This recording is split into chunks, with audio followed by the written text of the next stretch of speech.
الشتا اما يجي بقى بنحب نشغل الفرن ونعمل حاجة كده تدفي البيت. أحلى حاجة تعمليها في الشتا ده هو القراقيش جنب كوباية الشاي. النهاردة بقى هنعمل لكم وصفة جميلة ومجربة للقراقيش. شفتوا وشها عامل ازاي يا جماعة؟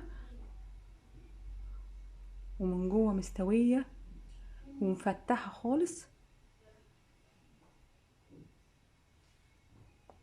عاملين اللي بالعجوة والسادة، اللي بيحب السادة بقى في ناس بتحب تاكلها مع الجبنة. شايفين؟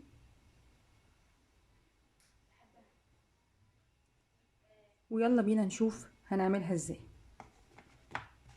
حبيت اوضح لكم معلومه بس يا جماعه، وانتوا بتشتروا الدقيق تخلي بالكم يا ريت تبقى توزنوا الدقيق بعد ما تيجوا.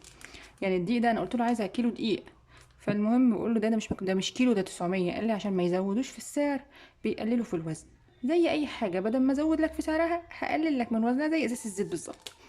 المهم طلع في الاخر يا جماعه مش 900 جرام، يا ريته ده يا مؤمن، ده انا وزنته لقيته 800 جرام. يعني 200 جرام في الكيلو ناقصين. يعني انا لو مش واخده بالي ورحت عملته وفكراه كيلو، الوصفه باظت، كل حاجه باظت في الوصفه. فيا ريت نخلي بالنا، لان مره جبت كيلو، دي كيلو مكتوب عليه 1000 جرام، جيت اوزنه لقيته 900، شكيت في وزنه. وده برضه انا شكيت، اللي خلاني اوزنه ان انا شكيت في وزنه، ده مش شكل كيلو ولا حتى 900 خالص. لمقادير القراقيش بتاعنا محتاجين كيلو من الدقيق. يا ريت يكون دقيق، دقيق فاخر، دقيق متعدد الاستخدامات، بلاش دقيق مخبوزات. نص كوبايه ميه دافيه، كوبايه لبن دافي برضو. ودي بقى يا جماعه كوبايه سمنه على كوبايه زيت، انا سخنتهم على النار.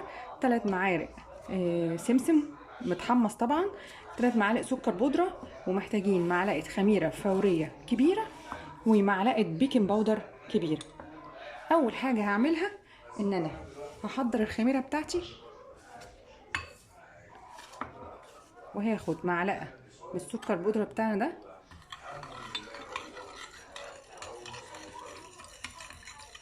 واقلبها كده واحطها على جنب.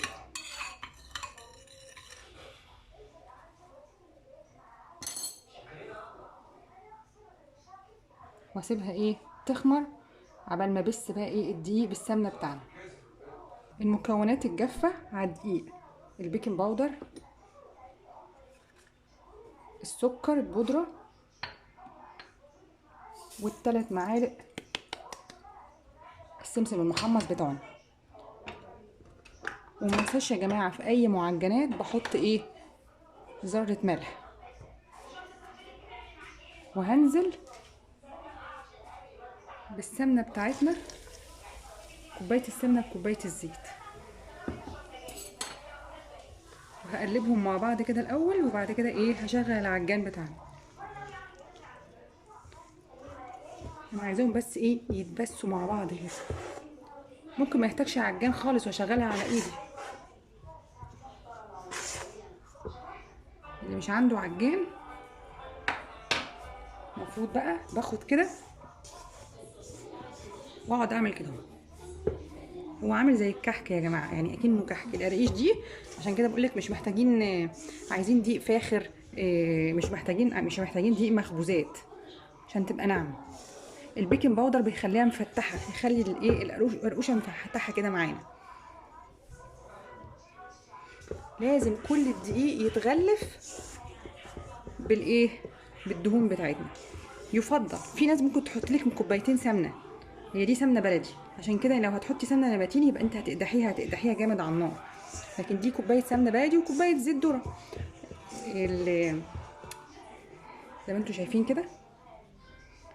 لو حطيتي كوبايتين سمنه بتبقى ناشفه قوي، اللي بيحبها ناشفه قوي قوي قوي يحط كوبايتين سمنه، لكن اللي عايزها يعني يكون حلوه مش ناشفه قوي ولا طريه قوي يحط كوبايه سمنه وكوبايه زيت. وممكن تحطي عشان تعمليها بكوبايتين زيت بس هتبقى طريه.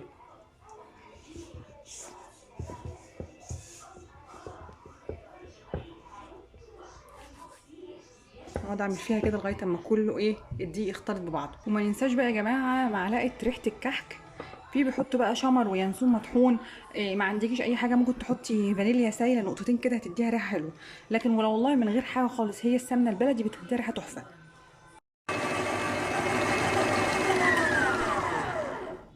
قعدنا نضرب فيها بالعجان لحد ما كلها تشربت من ايه، من الدهون بتاعتنا اللي هي ايه، السمنه والزيت زي ما انتوا شايفين كده. دي اهم مرحله، بس يكونش فيها ولا نقطه دقيق باينه فيها. تمام. هبتدي بقى ايه، الخميره بتاعتنا اشتغلت اهي، بسم الله. هبتدي احطها، انزلها.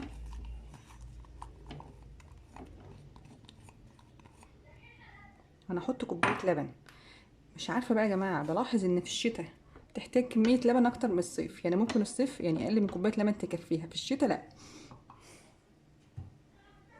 نحط بس كوبايه اللبن مش كلها كده، ونشوف هنحتاجها ولا مش هنحتاجها. بسم الله كده.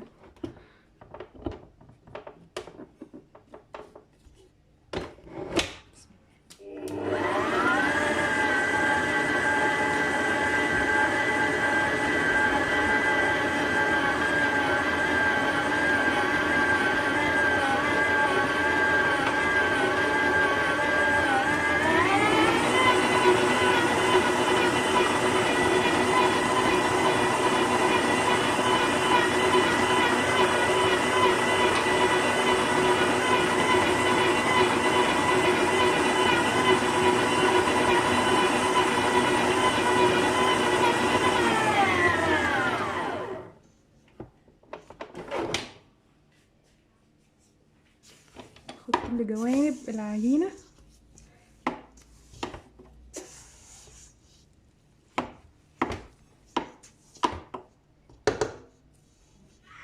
ننضف الاسباتشولا بتاعتنا، ما نسيبش فيها حاجه.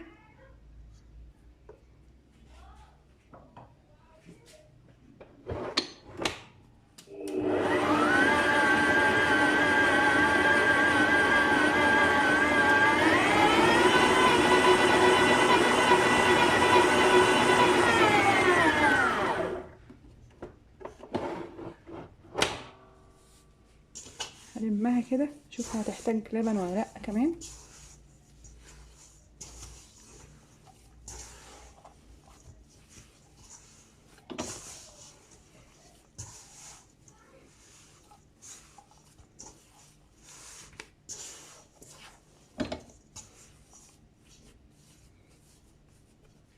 هزود لها بق لبن بس كمان كده.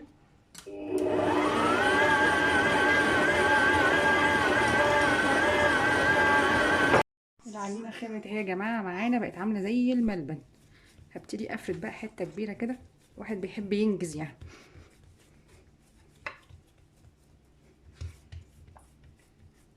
لغايه ما تتفرد خالص.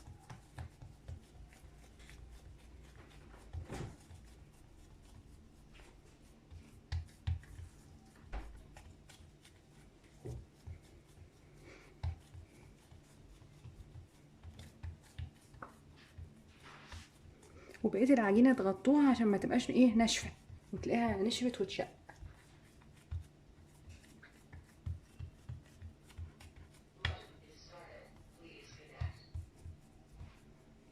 العجوه بتاعتنا انا محضراها، دي عجوه جبتها وفصصتها وحطيتها على النار، معليها حبه لبن ومعلقه سمنه بلدي، ورحت قعدت اهرس فيها ومزرة قرفه بتديها ريحه حلوه قوي.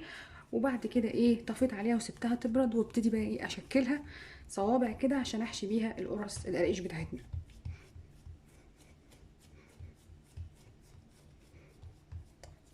افردوا قوي يا جماعه. ليه بقى؟ لان القراقيش دي هتخمر تاني عشان ما تبقاش دقوشه كبيره قوي. انا كنت في الاول بعمل دقوشه كبيره قوي يا جماعه، بس الواحد مره في مره بقى بيتعلم، ما كانش بيعمل حساب انها تخمر ايه تاني.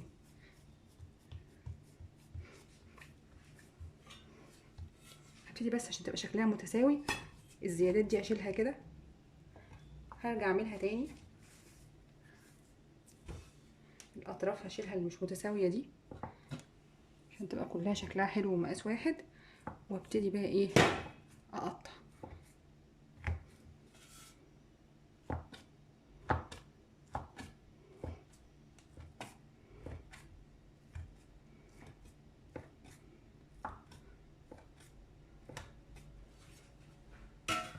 وارص معانا في الصينيه بتاعتنا.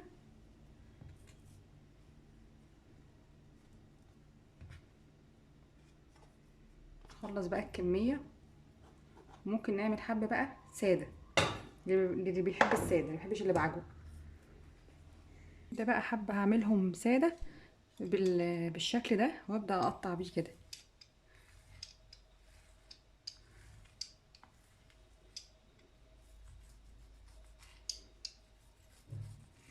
اللي بيحب الساده